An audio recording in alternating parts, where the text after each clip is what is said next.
Hi மக்களே, உங்களை எப்படித்தான சேனலுக்கு வரவேற்கிறேன். இந்த வீடியோவில் நாம் மும்பை இந்தியன்ஸ் vs கேகேஆர் மேட்சுடைய ரிவ்யூ தான் பார்க்க போகிறோம். இது ஐபிஎல்லுடைய 2வது மேட்ச்சு. அந்த மேட்ச்க்கான ரிவ்யூ தான் பார்க்க போகிறோம்.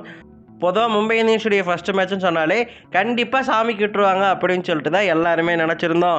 ஆனால் அதிசயத்தக்க வகையில் இந்த மேட்ச் ஜெயிச்சுட்டாங்க. 13 வருஷம் சாபம் நீங்கிருச்சுன்னு சொல்லலாம். கடைசி 13 வருஷமாக ஃபஸ்ட்டு மேட்ச்சு தோத்துக்கிட்டே இருப்பாங்க மும்பை இந்தியன்ஸ், ஆனால் கப் அடிச்சிருவாங்க. இருந்தாலுமே ஃபஸ்ட்டு மேட்ச் எதுக்குடா தோக்குறீங்க, எதுக்குடா சாமிக்கிட்ட விடுறீங்க அப்படின்னு சொல்லிட்டு எல்லாருமே கேட்டுருந்தாங்க. அதுக்கு பதிலளிக்கும் விதமாக இந்த வருஷத்துடைய முதல் மேட்ச்சில் ஈஸியாக ஜெயிச்சிட்டாங்க மும்பை இந்தியன்ஸ். ரொம்பவே ஒன் சைடட் மேட்சாக தாங்க இருந்துச்சு. மேட்சை பற்றி சொல்லணுன்னா ஃபஸ்ட்டு வந்து கேகேஆர் தான் பேட்டிங் பண்ணியிருந்தாங்க. மும்பை இந்தியன்ஸ் டாஸ் ஜெயிச்சு அவங்க பவுலிங் தேர்வு பண்ணியிருந்தாங்க. கேகேஆருடைய ஓப்பனிங் பேட்டர்ஸாக அஜங்கியா ரஹானேவும் ஃபின் ஆலனும் இறங்கியிருந்தாங்க. ஃபின் ஆலன் வேர்ல்டு கப்பில் பார்த்தோம் 30 பால் 100லாம் அடித்தார். கண்டிப்பாக இங்கேயே வந்து பொழப்பார் அப்படின்னு சொல்லிட்டு எதிர்பார்த்துருந்தோம். அதே மாதிரி பிறந்தாருங்க. நான் அவருக்காக வெயிட் பண்ணிட்டே இருந்தேன். அவருடைய ஒவ்வொரு ஷாட்டும் பார்த்துட்டே இருந்தேன். 6-4 என்னமோ அடிச்சிருந்தாரு. சூப்பராக ஆடி இருந்தாருங்க. அவருடைய ஒவ்வொரு ஷாட்டும் கண்ணுக்குள்ளே நிற்குது. இருந்தாலும் அவர் வந்து ரொம்பவே சீக்கிரமாக அவுட் ஆகிட்டார். அவர் 17 பாலுக்கு 37 ரன் அடிச்சிருந்தார். ஆனால் அவர் கூட சேர்ந்த அண்ணா அஜங்கியா ரஹானே தாங்க இருக்கிறதுலே சர்ப்ரைஸ் கொடுத்தாரு. இவர் ஸ்லோவாக ஆடக்கூடியவர் தான் அப்படின்னு சொல்லிட்டு தானே எல்லோரும் நினைப்போம். ஆனால் கேகேஆருடைய கேப்டனான அஜங்கியா ரஹானே இந்த மேட்ச்சில் செம அதிரடியாக ஆடி இருந்தாருங்க. புரட்டி எடுத்திருந்தாருன்னு சொல்லலாம். 5 6 அடிச்சிருந்தாருங்க. ஒவ்வொரு 6ஐயும் பறக்க விட்டார். ஒவ்வொருத்தருடைய பாலையும் அப்படியே ஸ்டாண்ட்ஸுக்கு நடுவில் போக வச்சாருங்க. சூப்பராக பேட்டிங் பண்ணியிருந்தார் அஜங்கியா ரஹானே. ரஹானே தான் இந்த மேட்ச்சில் அதிகமாக 40 பாலுக்கு 67 ரன் அடிச்சிருந்தார். அதுக்கப்புறம் கிரீன் சொதப்ப அங்கிரிஷ் ரகுவன்ஷியும் ரிங்கு சிங்கும் ஜோடி சேர்ந்தாங்க. 2 பேரும் சூப்பராக ஆடி 200 ரன் கிட்ட கொண்டு போயிருந்தாங்க. அங்கிரிஷ் ரகுவன்ஷி 50 போட்டிருந்தார் 29 பாலுக்கு. ரிங்கு சிங் ரொம்ப தடுமாற்றமாக தான் ஆடி இருந்தார். இருந்தாலும் பாலை வச்சு ஆடி இருந்தாருங்க. ஃபார்முக்கு வர ட்ரை பண்ணிகிட்டு இருந்தார். எப்படியோ முட்டி மோதி கடைசியில் 21 பாலுக்கு 33 ரன் அடிச்சிட்டாரு. கடைசியில் 4 விக்கெட் இழப்புக்கு 220 ரன் அடிச்சிருந்தாங்க. இந்த 4 விக்கெட் போகிறதுல மிக முக்கிய காரணம் யாருன்னு கேட்டிங்கன்னா ஷர்துல் தாக்கூர் தான். ஒவ்வொரு தடவை நான் முன்னாடி சொன்னல ஃபின் ஆலன் அடித்தார்னு சொல்லிட்டு, ஃபின் ஆலன் அடிக்கும்போது அவருடைய விக்கெட்டை தூக்குனது ஷர்துல் தாக்கூர் தான். என்ன மேஜிக் வச்சுருக்காருன்னு தெரிலங்க. அவர் போட்டாலே விக்கெட் விழுது.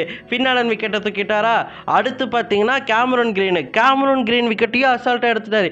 எப்பட்றா அப்படின்னு சொல்கிற மாதிரி எடுத்துட்டாரு. அதுக்கப்புறம் அஜங்கியா ரஹானே தான் அடித்து பிறந்துட்டு இருந்தார்.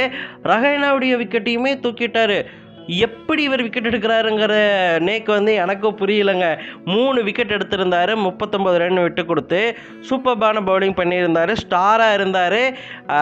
கேகேஆருடைய பேட்டிங்கின் போது இவர்னு சொல்லலாம். மும்பை இந்தியன்ஸ் பவுலிங் லைனப்புக்கு ஒரு ஸ்ட்ராங்கான ஒரு பவுலராக இருந்தார். இந்த மேட்ச்சில் பூம்ரா விட இவர் தான் நல்லா போட்டிருந்தார். அதுதான் எப்படின்னு எனக்கு தெரியல. ஆனால் ஸோ இப்படியாக மேட்ச் போச்சு.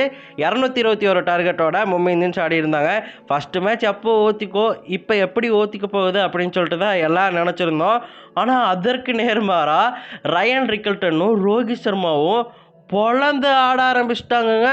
ஒவ்வொரு பாலையும் தூக்கி விளாச ஆரம்பிச்சிட்டாங்க. ரோஹித் சர்மா வருண் சக்கரவர்த்தியை போட்டு அடித்து வெளுத்துட்டாருங்க. அல்க்கு வந்து லோக்கியை துவைப்பார்ல அந்த மாதிரி வெளுத்துட்டாருங்க. வருண் சக்கரவர்த்தியுடைய ஒரு ஓவர்லாம் 2 4 ஒரு 6 எல்லாம் பறக்க விட்டார். அதுக்கு ஒரு 6 பார்த்தீங்கன்னா வருண் சக்கரவர்த்தியை ஸ்ட்ரெயிட்டில் அப்படியே கவர் மேலே அப்படியே அழகாக தூக்கி விடுவாருங்க. கிரவுண்டு சின்னதா இல்லை அவருக்கு பவர் அதிகமாக வந்துச்சா அப்படின்னு சொல்லிட்டு சத்தியமாக புரியல. அழகான ஷாட்ஸ் அடிச்சுக்கிட்டே இருந்தார்.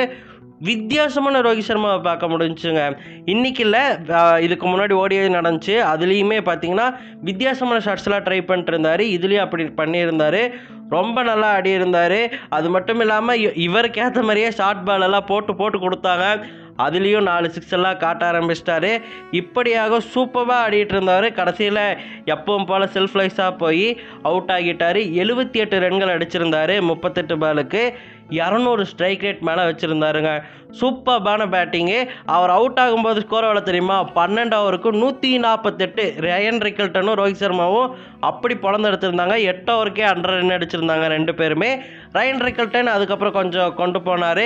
அவர் 81 ரன் அடித்து 43 பாலுக்கு அவுட் ஆகிட்டார். அதன் பிறகு எல்லாரும் வந்து அவங்க வேலையை பார்க்க தொடங்கி கடைசியில் ஹர்திக் பாண்டியாவும் நமன்தீரும் நின்று மும்பை இந்தியன்ஸ்க்கு ஜெயிச்சு கொடுத்துட்டாங்க. கடைசியில் லைட்டாக தடுமாட்டம் இருந்தாலும் கடைசி 5 பால் மிச்சம் வச்சு மும்பை இந்தியன்ஸ் ஈஸியாக மேட்ச் ஜெயிச்சிட்டாங்கன்னு தான் சொல்லணும். இதன் மூலமாக பாயிண்ட்ஸ் டேபிளில் இடம் பிடிச்சிட்டாங்க. போயிட்டு அடுத்தடுத்து என்ன நடக்கும் அப்படின்னு சொல்லி நமக்கு தெரியல. அடுத்து சிஎஸ்கே மேட்ச் இருக்குது. சிஎஸ்கே மேட்ச்க்கு யார் வெயிட் பண்ணுறீங்க அப்படிங்கிறத மறக்காம கமெண்ட் சொல்லுங்கள். மறக்காமல் எப்படி தானே சப்ஸ்கிரைப் பண்ணி வச்சுக்கோங்க. நிறைய சப்ஸ்கிரைப் வரும்போது தான் நானும் சரி டெய்லி மேட்ச்சில் போடலாம், ரிவ்யூ பண்ணலாம் அப்படின்னு சொல்லிட்டு பார்ப்பேன். ஸோ டெய்லி ரிவ்யூ போட ட்ரை பண்ணுறேன். நீங்கள் சப்ஸ்கிரைப் பண்ணி வச்சா அவ்வளோதான்.